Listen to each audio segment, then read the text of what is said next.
బాధ్యత మరిచిన ప్రభుత్వానికి బాధ్యత గుర్తు చేయడానికి, బాధ్యత మరిచి ఇవాళ రాజకీయం చేస్తున్న ప్రభుత్వానికి ఇప్పుడే పోచారం శ్రీనివాసరెడ్డి గారు చెప్పినట్టు రైతు ప్రయోజనాలు కాదు రాజకీయ ప్రయోజనాలే ముఖ్యమన్నట్టుగా ఇవాళ దుష్ట రాజకీయం చేస్తున్న ప్రభుత్వానికి బుద్ధి చెప్పడానికి, ప్రజలకు మళ్ళొక్కసారి కాళేశ్వరం యొక్క గొప్పతనాన్ని వివరించడానికి, పంటలు ఎండిపోకుండా చూసుకోవడానికి, గొంతులు ఎండిపోకుండా మంచినీళ్లకు కూడా గోస రాకుండా ఎండాకాలంలో చూసుకోవడానికే ఇవాళ మా పర్యటన.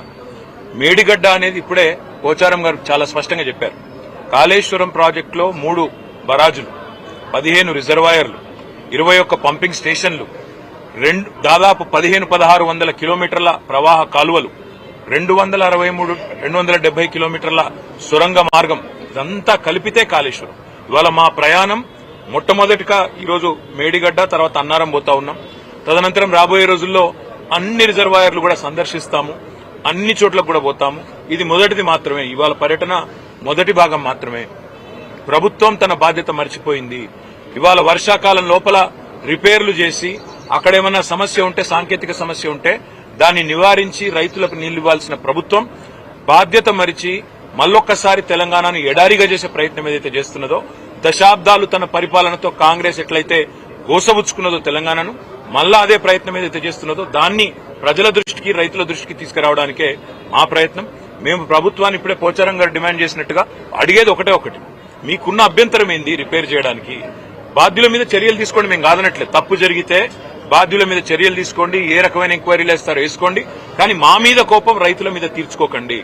మా మీద ఉండే ద్వేషం, మా పార్టీ మీద ఉండే కోపం రైతుల మీద, రాష్ట్ర ప్రజల మీద తీర్చవద్దు అనే మాట ఒకటి. రెండవది, ఎండిపోతున్న పంటలు ఇప్పటికే స్టార్ట్ అయింది, ఆ ఇబ్బంది ఇప్పటికే స్టార్ట్ అయింది. వాటిని కూడా సందర్శిస్తుంది మా పార్టీ నాయకత్వం. అన్ని బరాజులు పోతాం, అన్ని రిజర్వాయర్లు పోతాం, అన్ని పంప్ హౌజ్లకు కూడా తీసుకొని పోతాం. అవసరమైతే రాష్ట్రంలోని రైతాంగాన్ని కూడా జాగరూకులను చేసి అన్ని ప్రాంతాలకు మీడియాతో సహా అందరినీ తీసుకొని పోతాం.